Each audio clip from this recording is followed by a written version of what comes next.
the motion as set out in today's papers. I call upon Councillor Colin Green to move the motion, which he has given notice. Thank you, Lord Mayor. I rise to move the motion and the amendment in my name and that of Councillor Knowles.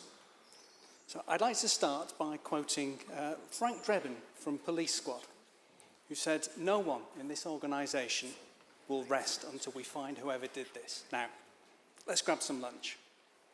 And it seems to embody the Council's attitude to an emergency. We've declared an emergency on this. We declared an emergency on this before I was a councillor. And we've asked questions. Why haven't you done the actions that you promised to do back in 2022? And we've asked questions in this chamber. We've asked questions at scrutiny. It's only now that I've proposed a motion on the subject that we found the Council sprung into action. Now, I believe in coincidence, but I also believe in miracles, and I believe that both happen infrequently. But here we are. It seems that my motion has been a success. The Council has sprung into action before we've even spoken on the matter. But I'm really pleased. Now, this is not the only emergency that the Council has declared. We have a climate emergency. And this was mentioned at our last Oversight and Scrutiny Committee. It's got a red RAG rating. And I asked, well, why is it red? I said, well, we haven't got a plan to implement it yet. I mean, yes, we've got a plan on this. This emergency is 2 years older than that. But why have we waited for 3 years to announce the start of a consultation? Why are we not doing already?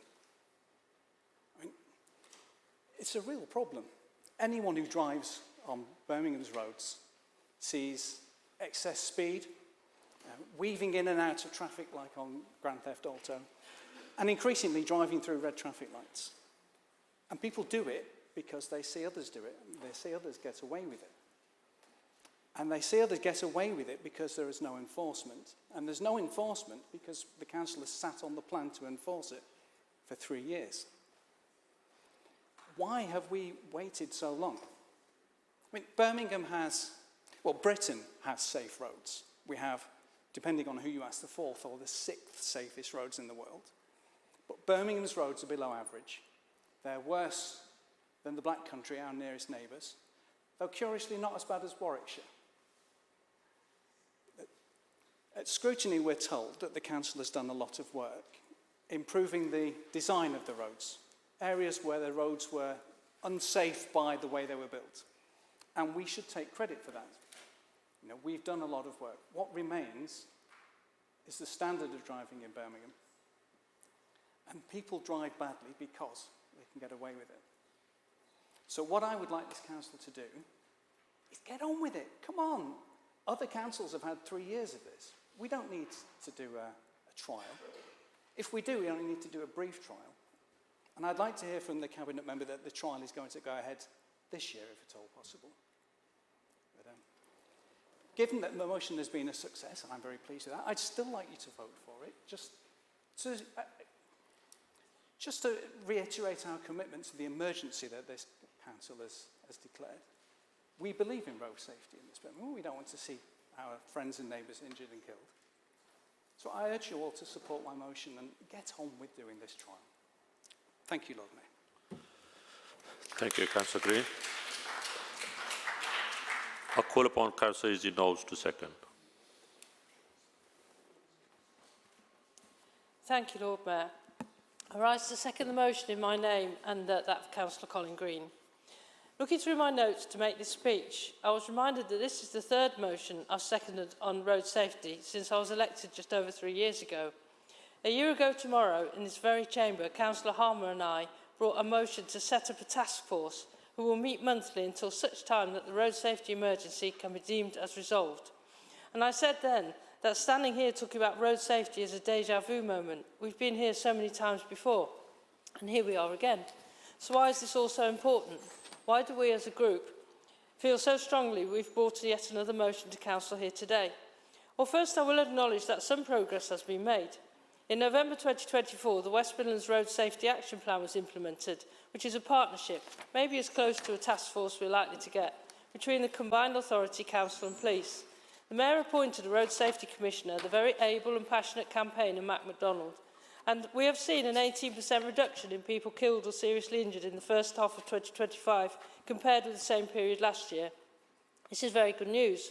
However, we should not lose sight that in that time, 471 people were killed or seriously injured on our roads, 471 lives lost or changed forever, 471 families left devastated. So we still have a long way to go to see this council achieve our ambition for Vision Zero. And we should also not forget the terrible economic cost of not pushing this policy. Every fatality costs society £2.25 million, and every serious injury £250,000. But there's another reason we shouldn't lose sight of our statutory and moral duty to maintain safe roads. We can't any of us have failed to notice a growing resentment, cynicism, lack of trust amongst the electorate lately. And it's not all about the bin strike or financial woes. It's about fairness and the rule of law. And every week my inbox is full of complaints about antisocial car use, speeding, racing, red light jumping, illegal turns, loud illegal exhausts, obstructive parking, missing or illegal number plates. The list goes on. Even today, numerous petitions and the heartfelt plea from Nikki in the gallery in a question to the Chamber have been about road safety. Every single time I go out, I can find examples of obstructive pavement parking. My friend earlier highlighted what a hazard that is to people with poor sight, parents with buggies and wheelchair users, and despite recommendations from scrutiny, how little action is being taken to address it. The other day, I stood at Moseley Crossroads for 10 minutes. I watched over 16 cycles of traffic light changes, and in that time, a total of 22 drivers went over on red. That's shocking. Moseley Road, Brighton Road Junction, Transport for West Midlands put in no right turns to speed up the bus journeys. But what's happened? So many people now turn illegally, it's made the junction less safe and efficient than before. And yet, despite having the power since 2022, this council has just finally introduced a total of 3 moving traffic offence cameras. 3 in a city where 3.66 billion vehicle miles were travelled in 2024. It's frankly an embarrassment. An announcement of a short section of speed humps funded by ETNF funds in a road in my ward prompted angry emails from residents in adjoining roads demanding to know why their speeding issues weren't being addressed too. And the often divisive LTN debate includes people who understandably feel that other areas are getting something that they are not. It's time, as we as a council recognise the resentment and anger and harm that's been caused to our communities because there is so little enforcement against the minority who know they can drive how they like, park how they like, and there'll be no comeback. This should be the start of a programme to roll out enforcement across the city, not just moving traffic cameras, but speed cameras and much more pressure on the police to really take road safety seriously. Thank you, Lord Mayor.